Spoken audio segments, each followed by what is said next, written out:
Karen mocked my daughter at a fake checkpoint. She didn't know she was SWAT in training. You can mock my job, my house, even my grill. But the second you mess with my daughter, all bets are off. My name is Eric Darnell. I'm a retired Marine. These days, I run a landscaping company out of a small garage in Birchwood Glen, a gated suburban community with a charm that's about an inch deep and rules written by self-proclaimed overlords. It's the kind of place where people talk about standards and optics more than community or decency. Still, I stayed for one reason: my daughter Zara. She's 23, built like an athlete, walks with a purpose, and doesn't say much unless she has to. But she's sharp. She made it into the State Police Academy last year and just got accepted into the SWAT development program. Not many women, let alone black women, make it that far. I've never seen her prouder or more determined. She'd been training nonstop, jogging the hills behind our subdivision in full gear, sprinting with a weighted vest, running drills with her academy partners in the evenings. And that's what she was doing the day it happened. It started as a text. "You need to come outside, it's Zara. Something's wrong." That was from my neighbor, Denise.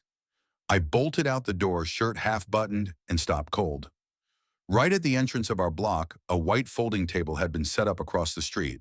Two middle-aged men in knockoff security vests flanked it, one holding a clipboard, the other a walkie-talkie. And behind them, Karen McCauley, our self-elected neighborhood security head, stood with her arms crossed like she was guarding the Pentagon.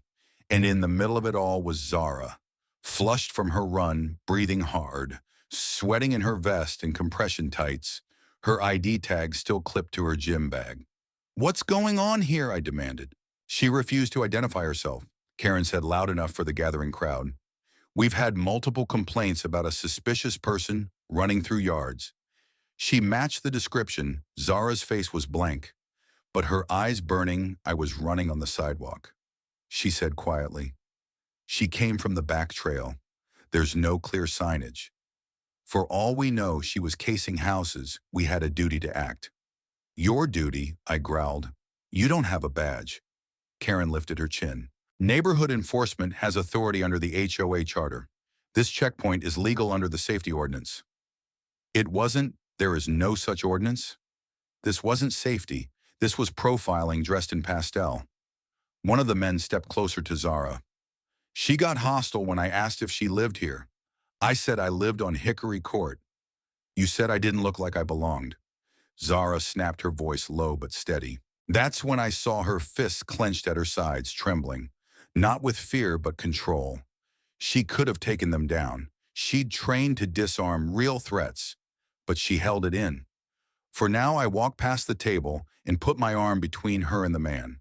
"She's my daughter. She's a SWAT recruit, and she's about 10 times more qualified to be here than any of you." A hush fell. Karen blinked. "That's not the point." "It's exactly the point. I said you profiled her, detained her, and you did it without cause, without credentials, and on public space. She wouldn't cooperate. She didn't need to. This isn't law enforcement. This is a petty game of control." That's when Zara pulled out her phone. She'd been recording the entire time, audio-video. Everything. She uploaded it right there, tagging the Birchwood Glen residents Facebook group. Caption: "When a fake HOA thinks they outrank the law." It exploded. Within hours, dozens of neighbors, especially those who'd been quietly enduring Karen's watch, started sharing their stories. A Latino teen delivering pizza interrogated for suspicious behavior. A single black mother photographed during her morning walk. An older Filipino man accused of wandering too slowly in front of Karen's house. The comments poured in. "This has gone too far. She's creating her own little dictatorship." I had no idea she was confronting people like that. That same evening, Zara's footage made it to a local news station, and the next day the real police showed up. Turns out Karen and her patrol had not only violated several civil codes, but also impersonated public officials by using vests and signage that mimicked law enforcement. They were fined, investigated, stripped of any neighborhood responsibility. One of the men, Gary, I think, had a prior assault charge and was banned from future committee roles. But the fallout didn't stop at fines. Zara was invited to speak at a community forum on implicit bias. She talked about restraint training and how power should protect, not target.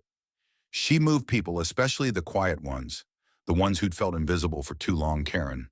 She tried to issue a public apology, claimed it was a misunderstanding, that she was doing her best to keep the neighborhood safe.